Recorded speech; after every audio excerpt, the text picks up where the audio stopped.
Mas eu queria ouvir de você, assim, como é que você vê o valuation enquanto instrumento de trabalho, de fato, e não só aquilo que você tem que fazer a hora que você quer vender o negócio?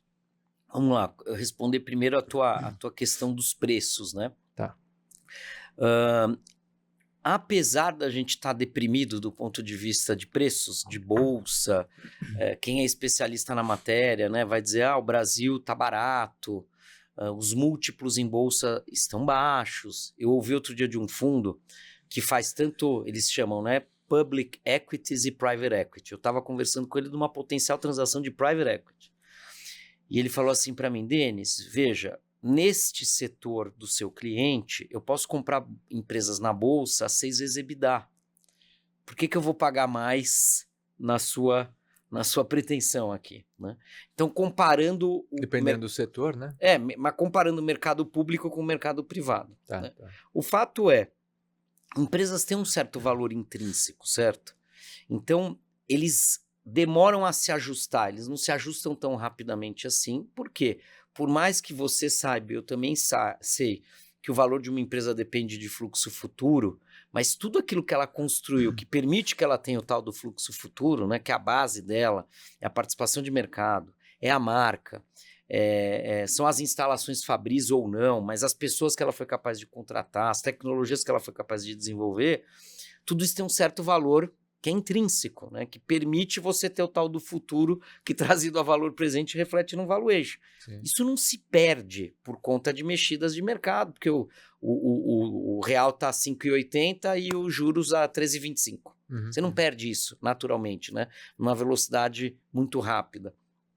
Então, obviamente, acaba tendo um ajuste, mas não é uma queda abrupta quando se trata do mercado privado. Né? Não é no mercado de bolsa, o ajuste é muito rápido, tanto para cima quanto para baixo, não dá para comparar. E se você fosse conversar com o dono dessa empresa que está listada na bolsa, 6 vezes EBITDA, e dissesse para ele, quero comprar a tua empresa, ele não ia te vender a 6 vezes EBITDA, porque ele ia falar para você, mas Renato, eu tenho um valor intrínseco. Aí você ia dizer para ele, mas a sua empresa na bolsa está valendo 6 vezes EBITDA.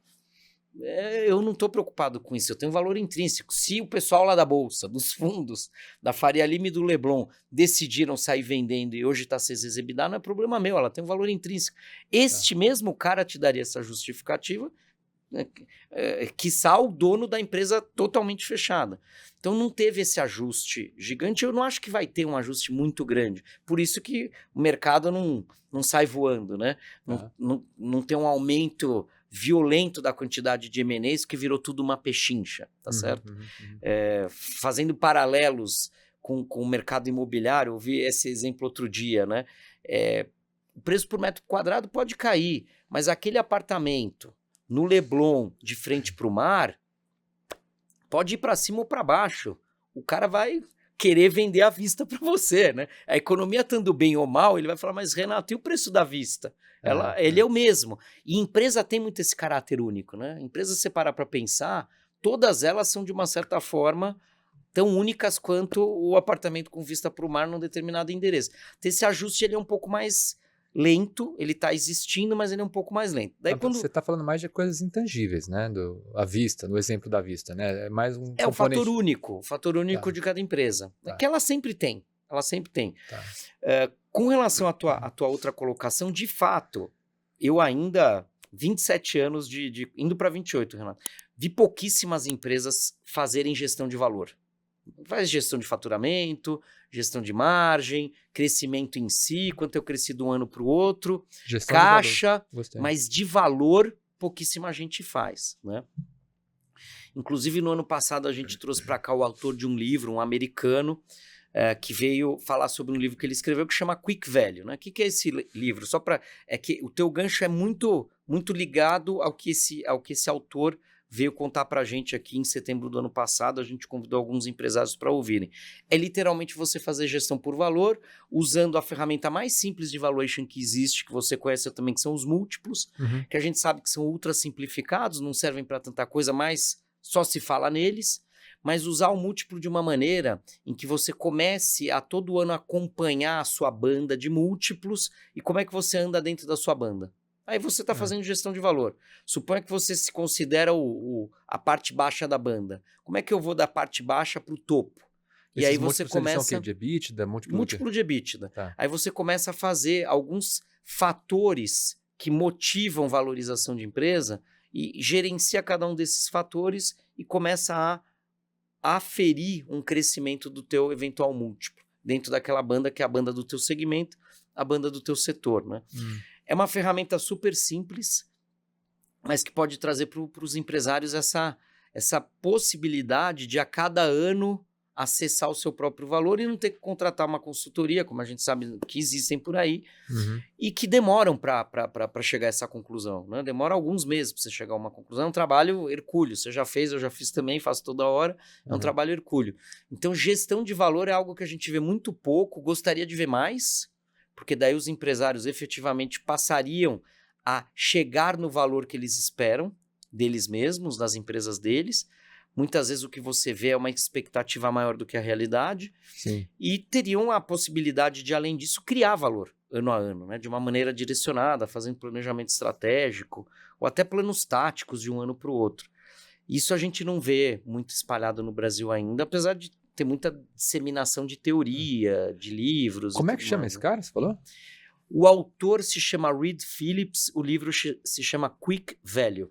É um autor americano que convive muito com empresas de dono, né? Empresas que não estão listadas em bolsa, empresas que não têm acesso a tantos recursos assim, e que decidiu desenvolver uma metodologia que ele julgou mais simples, aplicável, mais fácil de compreensão e que pode fazer com que não todo empresário que você imagine, mas empresário que tem um certo nível de organização possa fazer uso dela beneficamente. Eu acho que eu vi isso daí. É um que propõe a criação do cargo Chief Value Creation Officer, que ele queria juntar com o CFO, fazer uma coisa meio híbrida, assim. Não necessariamente, não é ele exatamente, mas o CFO é um cara muito importante na metodologia que ele propõe, né? Uma pessoa-chave, e ele diz o seguinte: ache os seus direcionadores de valor e vá atrás deles e faça com que seu múltiplo aumente ao longo do tempo. Aí você melhora a sua margem, melhora o seu múltiplo, portanto você cria o valor. Né? Essa banda de múltiplos que você falou, ela é só EBITDA ou tem outros múltiplos? Basicamente o que ele mais se apoia é o de EBITDA. E cada setor tem uma determinada banda, né? Um mínimo, um máximo que você consegue identificar mundialmente falando. E quando você olha, é engraçado, essas bandas elas nunca são curtas, elas sempre são bem longas, né? Porque no fundo as empresas são bem diferentes umas das outras, apesar de semelhantes. Eu costumo brincar com alunos, eu dou aula de valuation, eu digo, até um mesmo prédio, o primeiro andar vale menos do que o último, né? O reformado e o antigo valem de maneira diferente. E é o mesmo prédio, mesmo endereço, mesmo CEP. Imaginem as empresas onde realmente a gente tem diferenças, né? Diferença de gestão, de portfólio de produto, de localização. É mais fácil ainda de você encontrar essas distinções. Então, normalmente, minha experiência de olhar bandas de múltiplos, de tudo que é setor que eu já olhei, elas nunca são apertadinhas, elas sempre são bem, bem largas, né? E aí você trabalha dentro dessa banda para melhorar o teu... Isso, se mais empresários brasileiros fizessem, com certeza a gente ia ter, de fato, criação de valor. Eu sei que deve ser muito difícil estipular fazer uma correlação, né? Qual que você acha que seria uma correlação entre você ter um nível de governança melhor e, consequentemente, a tua banda de múltiplo tá mais deslocada para cima, assim? Quanto que você acha que isso... Dentro dessa teoria que ele desenvolve, para ele governança é um fator, né, que ele chama de direcionador de valor, né, no inglês value driver, é um dos que qualquer empresa vai botar como um fator importante. Sim, né? Claro. Óbvio, se você é uma empresa de varejo, você vai ter alguns fatores diferentes de uma empresa de software.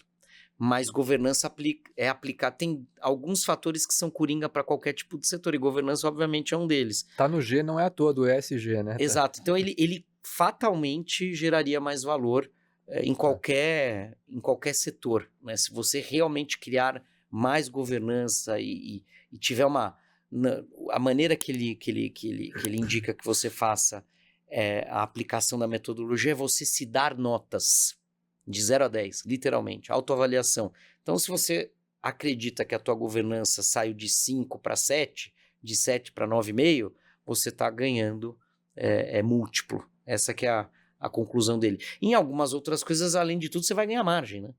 Que muitas vezes algumas coisas que você mexe na sua empresa, você leva a tua margem de 18 para 21, efetivamente.